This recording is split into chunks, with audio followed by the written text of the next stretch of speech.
Maybe it's right on target that the theme of today's readings is God relieving us from the burdens of life. It corresponds certainly with Isaiah. Isaiah today in chapter 40 talks about basically the presence of God in our lives. And he opens one section, paragraph, "Do you not know, and all you have seen and heard, that the Lord is eternal, and he never grows weary? And to those of us who are weary, he gives strength, and to people who faint, he lifts us up."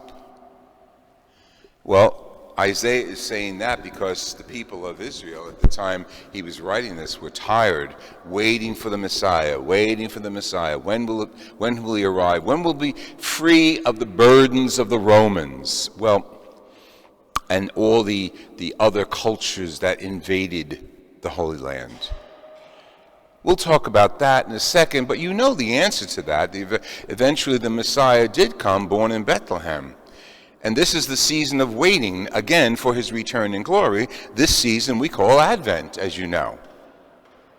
So Jesus comes on the scene while he's preaching in the Gospel of Matthew. Matthew is the dominant gospel for this cycle, this liturgical year. And he hits a very interesting note, because he really parallels almost what's going on in the media, what's going on with the morning news, how we're a few weeks into Christmas preparation and it's a burden. Have you gotten your gifts? Have you done your shopping? Every commercial is related to how exhausted people are when they come home from shopping. There must be an easier way, go online, and all these hints as to how to get over the tiredness that comes with secular celebration of Christmas. And we, who are people of the Word, followers of Jesus Christ, are also called to prepare and celebrate the coming of the Messiah. But yes, you can buy gifts for each other. We can buy gifts for the poor, and our little giving tree over here is a symbol of that generosity. We can be exhausted too.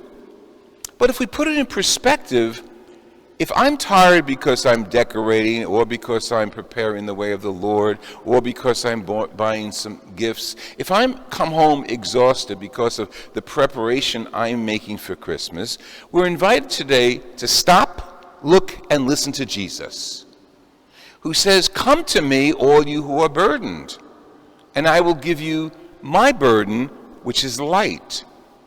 Take my yoke." You know what a yoke is. A yoke is the wooden object that sat on the shoulders of the bulls or the ox that plowed the field. And it's a big, heavy item. It's usually wood.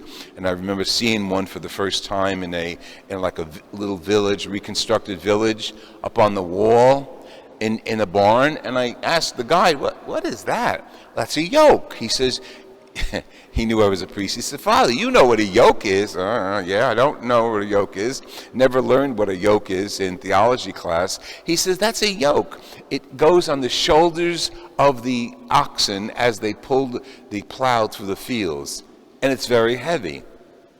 Now we hear Jesus saying, "Take my yoke on your shoulders, because my burden is light."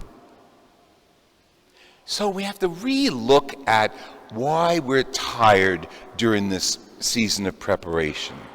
Are we tired because we're doing too much secular preparation, or are we tired because we don't have the energy? Whatever the reason is, this is the place, your home, our church, where Jesus is telling us, "Take my yoke on your shoulders." You won't be tired anymore. Go to Isaiah. Remember the eternal God? He relieves our burdens. He gives strength to those who are faint-hearted. And we figure out, well, how does Jesus do that? Well, first of all, his yoke is love. His burden is imitation of him. And the more we love and the more we imitate Jesus, the more challenged we are to live in this world. But once we love someone through charity, through familial love, through friendship, once we love somebody, and really love, get out of ourselves and think of the other person, the burden of it is light. The burden of it is an ease because of what we get back in return when we love someone. Love. And that's something you can't carry on your shoulders, you can't put in your pocket, and you can't wrap up with a gift or a ribbon. And Jesus is talking about that today. As we're in the season of Advent and we're preparing, it doesn't matter if you're buying gifts for someone or not. It doesn't matter whether you're putting lights in your windows or on your tree or not. Whether you're putting up a little nativity set or not. We're all in the same season, Advent, all getting ready for Jesus. Not December 25th, you know that. Jesus at the end of time. And this season of Advent is like a mini version of what we're doing, getting ready for his return in glory. So as we're doing it, if we take his consideration and his words in mind and take them to heart, we realize I'm doing this out of love. I'm doing this out of preparing the way of the Lord. I'm doing this so that I can experience and feel Jesus. So part of the shopping experience and part of the preparation experience should be one element. It's not a ribbon. It's not a name tag. It's not wrapping paper. It's prayer. You tie prayer into all of your preparations, and you'll realize how light that burden is. You tie prayer, I said we. When we tie prayer into what we do, we take ourselves out of the world temporarily and give ourselves the energy to carry Jesus with us. So I'm not going to be concerned about the lines or the lack of a sale on an item I want or the string of lights going dead when I put them on the tree. I'm not going to be concerned with that as a primary event. Jesus is my primary event. Prayer is how I get to Jesus. So my lights go dull, Jesus is my light. I don't have the right gift, Jesus is the gift. You see how that makes a difference for us?